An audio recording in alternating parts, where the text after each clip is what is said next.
Hello student, good evening to all of you. आज हम generalisation of convex function जो हमारा चैप्टर नंबर 2 है उसका क्वेश्चन नंबर 9 करेंगे। ये हम स्पेक्ट्रम की बुक से कर रहे हैं। जो प्रिसाइज की बुक है उसके सभी क्वेश्चंस हमने सॉल्व कर लिए। अगर आपने वो क्वेश्चंस नहीं किए हैं तो डिस्क्रिप्शन में प्लेलिस्ट का लिंक गिवन है, आप वहां से देख सकते हो, या आप मेरे चैनल की प्लेलिस्ट में जाकर भी जनरलाइजेशन ऑफ कन्वेक्स फंक्शन की जो प्लेलिस्ट होती है उसको देख सकते हो।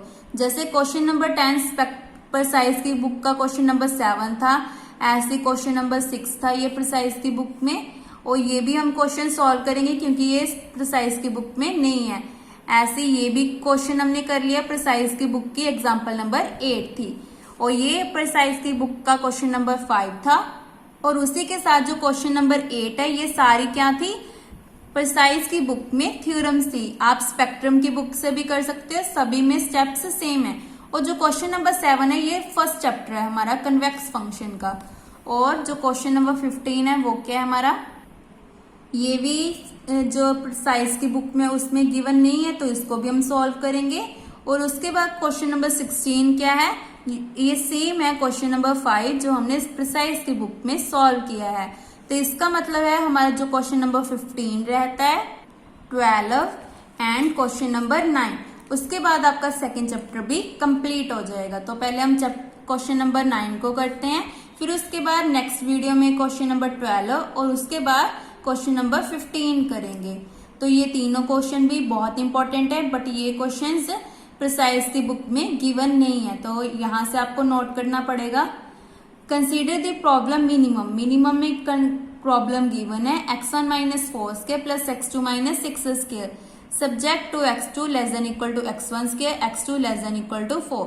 Right the necessary condition for optimality, verify that it is the satisfied by the point 2,4 is the point is optimal 5। ये सभी कंडीशंस हमने फाइंड करनी है। और ये सेम क्वेश्चन है जैसे हमने क्वेश्चन नंबर 5 किया था। यहाँ पे हमारा डाउनवर्ड पैराबोला बन रहा था क्योंकि यहाँ पे नेगेटिव था। ये वैसे इक्वेशन किसकी होती है, पैराबोला की, क्योंकि हमें पता है y is equal to a x square किसकी इक्वेशन होती है, पैराबोला की। ऐसे यहाँ पे हमारा बनेगा अपर पैराबोला, क्योंकि यहाँ पे हमारे पास टर्म्स क्या है, पॉजिटिव गिवन है। तो इसको स्टार्ट करते हैं। सो सबसे फर्स्ट स्टेप क्या होता है, डायग्राम बनानी है। डायग्राम के लिए हमने ये ले लिया, x2 को ले लिया 1 तो x1 की वैल्यू आ गई प्लस माइनस 1, x2 को ले लिया 4 तो x1 की वैल्यू आ गई प्लस माइनस 2। ऐसे हमने x2 को ले लिया 9 तो x1 की वैल्यू आ गई प्लस माइनस 3। तो इसको हमने पॉइंट्स को प्लॉट किया तो हमारे पास यहाँ पे अपर पैराबोला बन रहा है। वैसे भी मैंने पहले ही बताया कि ये इक्वेशन किसकी होती है, अपर पैराबोला की।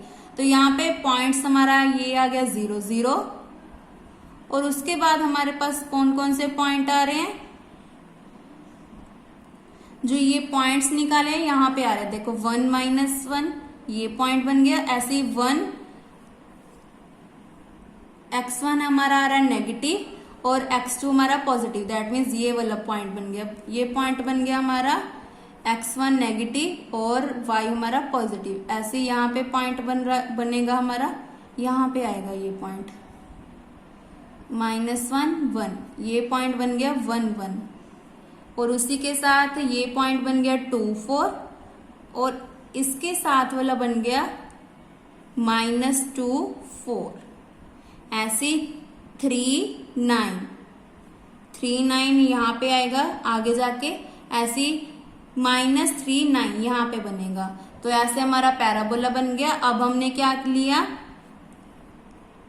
सेकंड क्या गिवन है, x2 less than equal to 4, that means x2 is equal to 4। तो हमारी ये लाइन आ गई x2 इज इक्वल टू 4, जो किसके पैरेलल बनेगी, x एक्सिस के पैरेलल बनेगी। अगर y इज इक्वल टू 4 बनता है तो y के पैरेलल आ जाती, लेस देन आ रही है तो डाउनवर्ड लेंगे, तो पैराबोला से ऊपर और इक्वेशन लाइन से नीचे। तो हमारे पास ये शेडेड रीजन आ गया, जहां पे पैराबोला और लाइन मीट कर रही है वहां पे पॉइंट बन गया 2,4 4, यहाँ पे 4 आ रहा है तो इसका मतलब 0,4 पॉइंट बन गया। अब हमारे पास पॉइंट कॉमन पॉइंट आ रहे हैं 0 0 2 4 0 4। जो पहले क्वेश्चन किया था वहां पे हमारा बन रहा था डाउनवर्ड पैराबोला। यहाँ से क्लियर हो रहा है कि हमारा फंक्शन क्या होगा, कन्वेक्स फंक्शन होगा, क्योंकि हमारे पास u बन रहा है। अगर ऐसे उल्टा यू बनता तो हमें क्लियर हो जाता कि कनकेव बन रहा है। वैसे भी हमारा जो फंक्शन है, डायग्राम है, वो क्या बन रही है, अपवर्ड पैराबोला बन रहा है। अगर डाउनवर्ड पैराबोला बन रहा था तो हमारे पास फंक्शन क्या आ रहा था, कनकेव। ये सेम क्वेश्चन है जैसे हमने प्रीवियस क्वेश्चन किया है। सो सिंपल लिख दिया कि क्लियर हो रहा है कि हमारा फंक्शन क्या है, कन्वेक्स है, which gives the square of the distance. Points हमारे पास आ रहे हैं 4,6 ट्रांसपोज।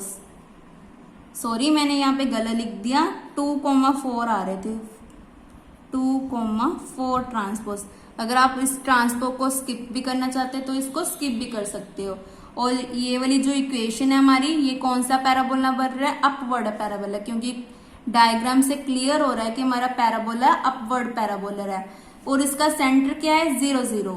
अब हमने चेक करना है कि 2,4 हमारा ऑप्टिमल सोल्यूशन आ रहा है या नहीं आ रहा। उसके लिए फिर से क्या किया, जैसे हमने प्रीवियस क्वेश्चन किया है, इसका फिर फर्स्ट डेरिवेटिव किया, सेकंड डेरिवेटिव किया, डबल डेरिवेटिव किए तो हमारे पास ये आ गया। अब हैसन मैट्रिक्स के लिए ये भी जरूरी है, curl square F upon curl x1 curl x2, इसकी वैल्यू सेम होती है x2 x1 की, दोनों की कोई भी वैल्यू निकाल लो सेम होती है। तो यहाँ पे हमने ये इसकी वैल्यू निकाल रहे हैं, 2 को बाहर रख दिया, 1 वाली टर्म अंदर रख दी, तो इसकी वैल्यू आ रही है 2x1 - 4।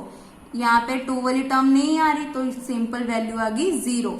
तो मैट्रिक्स हमारा बन गया 2, 2, 0, 0। डाउनवर्ड में भी सेम बन रहा था हमारा। अब हमारे पास D1 क्या होगा, जिसका ऑर्डर 1 होता है, इसका ऑर्डर 1 है तो D हमारा क्या आ गया, ग्रेटर देन 0। D2 क्या होता है, 2 क्रॉस 2 का डिटर्मिनेंट, तो 2 क्रॉस 2 तो हमारे पास मैट्रिक्स है, इसका डिटर्मिनेंट क्या होगा, 2 2 4 -0, दैट मीन्स 4, 4 भी ग्रेटर देन 0 आ गया। तो इसका मतलब हमारा ग्रेटर देन आ रहा है तो स्ट्रिक्टली कन्वेक्स बन गया, क्योंकि H हमारा पॉजिटिव डेफिनेट है, तो इसका मतलब फंक्शन हमारा स्ट्रिक्टली कन्वेक्स आ गया, क्योंकि यहाँ पे ग्रेटर देन आ गया। क्योंकि अगर इक्वल टू आ जाता तो हम कन्वेक्स लिख देते। अब हमने जो कंडीशन होती है थ्योरम की वो लेते हैं कि x बार क्या है, अगर ऑप्टिमल सोल्यूशन है ये तभी पॉसिबल है जब हमारा del f of x bar transpose x minus x bar greater than equal to 0 होगा। तो पहले हम इसकी वैल्यू निकालते हैं, यहाँ पे इनकी वैल्यू पुट की जैसे हमने प्रीवियस वीडियो में यहाँ पे निकाली थी, 2x1 - 4, 2x2 - 6। सिंपल इन दोनों की वैल्यूज को पुट करते हैं। डेल का मतलब मैंने पहले भी बताया हमेशा क्या होता है, फर्स्ट डेरिवेटिव। डेल का मतलब पार्शियल डेरिवेटिव होता है। बट अगर आपने सूडो कन्वेक्स या कनकेव प्रूफ करना पड़ता तो आपने सिंपल डेरिवेटिव करना था, d/dx। अब यहाँ पे कन्वेक्स कनकेव प्रूव कर रहे हैं या ऑप्टिमल सोल्यूशन फाइंड कर रहे हैं तो हमने पार्शियल ले रहे हैं। जैसे प्रीवियस क्वेश्चन में हमने किया था ना, log x को हमने प्रूव किया था कि वो क्या सूडो कन्वेक्स है, उस पे हमने सिंपल डेरिवेटिव किया था। तो इसको भी आपने ध्यान रखना है कि किसमें पार्शियल करना है, किसमें सिंपल डेरिवेटिव करना है। नाउ हमने x बार पॉइंट लेके चले हैं 2,4, दैट मीन्स x1 की वैल्यू 1, 2 है और x2 की वैल्यू 4 है। तो यहाँ पे पुट किया, सॉल्व करके -4 -4 आ गया। इस कंडीशन को कंसीडर किया और इफ एंड ओनली इफ लेकर चल रहे हैं। तो यहाँ पे इसका क्या हो जाएगा, ट्रांसपोज मतलब कॉलम चेंज होगी हमारी रो में।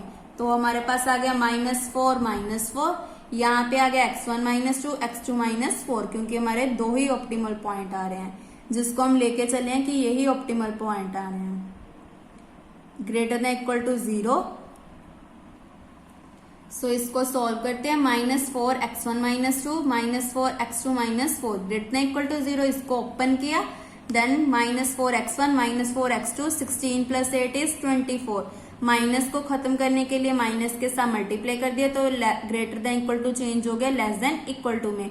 ये नेगेटिव है, इधर आके बन गया पॉजिटिव। 4 को कॉमन निकाला तो x1 + x2 less than equal to 6 आ गया। इसका मतलब which is true as point कौन कौन से हमारे आ रहे थे, 0 0 0 0 0 4 2 4। इन तीनों पॉइंट्स को पुट करके देखते हैं कि हमारी जो कंडीशन है उसको सेटिस्फाई कर रहा है कि नहीं कर रहा। तो यहाँ पे पुट करके देखा, 0 0 पुट किया तो 0 + 0 इज 0, 0 लेस देन 6 ट्रू है। उसके बाद 4 लेस देन 6 ये भी ट्रू है, 2 + 4 इज 6, 6 = 6, ये भी ट्रू है। तो तीनों हमारे जो पॉइंट्स है वो सेटिस्फाई कर रहे हैं, इसका मतलब 2, 4 हमारा ऑप्टिमल पॉइंट आ गया। यहाँ पे हमारा क्वेश्चन कंप्लीट होता है। इसके बाद एक और स्टेप भी कर सकते हो, जैसे हमें फंक्शन किसमें गिवन है, f(x) = minimum of x1 - 4 square plus x2 आएगा यहाँ पे x2 - 6 स्क्वायर। तो यहाँ पे पॉइंट पुट करके देखते हैं कि किसमें वैल्यू छोटी आ रही है। पहले हमने पुट किया 0 0 एट 0 0 पे, तो फंक्शन की वैल्यू आ रही है हमारे पास 0 - 4 square, that means 4 square, 0 - 6 square 6 square, 4 4 = 16, 6 6 = 36। तो आ गया 6 + 6 इज 12, 1 कैरी, 3 + 1 इज 4, 4 + 1 इज 5, तो 52 आ गया। एक बार कैलकुलेशन देख लेते हैं। 0 - 4 16, ठीक है। उसके बाद हमने पॉइंट पुट किया 0 4, तो यहाँ पे फंक्शन की वैल्यू आ रही है हमारे पास x1 0, that means 0 - 4 square is 4 square. यहाँ पे आ गया 4 - 6, 4 - 6 इज -2, बट स्क्वायर आ रहा था +2, तो 2 स्क्वायर, 6 6 = 16, 4 4 = 16, 2 2 = 4, तो आ गया हमारे पास 20। उसके बाद लास्ट पॉइंट पुट करके देखते हैं 2, 4, तो फंक्शन की वैल्यू हमारे पास आ रही है 2 - 4 इज 2, वैसे तो नेगेटिव आएगा बट स्क्वायर के साथ पॉजिटिव बन जाएगा। उसके बाद 4 - 2 6 इज फिर से 2, तो 2 2 = 4, 2 2 = 4। तो यहाँ से क्लियर हो रहा है कि सबसे छोटी वैल्यू हमारी इसी पॉइंट पे आ रही है, इसका मतलब यही हमारा ऑप्टिमल पॉइंट है।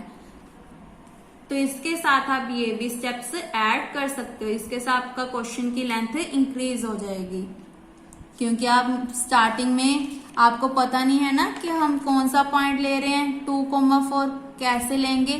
तो आप यहाँ पे पुट भी करके देख सकते हो कि हमने 2, 4 तब क्यों लिया है, क्योंकि इसी पॉइंट पे हमारी फंक्शन की वैल्यू मिनिमम आ रही है। तो इसी के साथ हमारा क्वेश्चन 9 कंप्लीट होता है। नेक्स्ट वीडियो में हम स्पेक्ट्रम की बुक का क्वेश्चन नंबर 12 करेंगे और उसके बाद लास्ट क्वेश्चन करेंगे क्वेश्चन नंबर 15। ये दोनों क्वेश्चन प्रिसाइज की बुक में नहीं है, तो यहाँ से आपने इसको नोट कर लेना है। और अगर आपको मेरी वीडियो अच्छी लगी हो तो प्लीज मेरे चैनल को सब्सक्राइब करें और ज्यादा से ज्यादा अपने फ्रेंड्स के साथ शेयर करें। Thank you.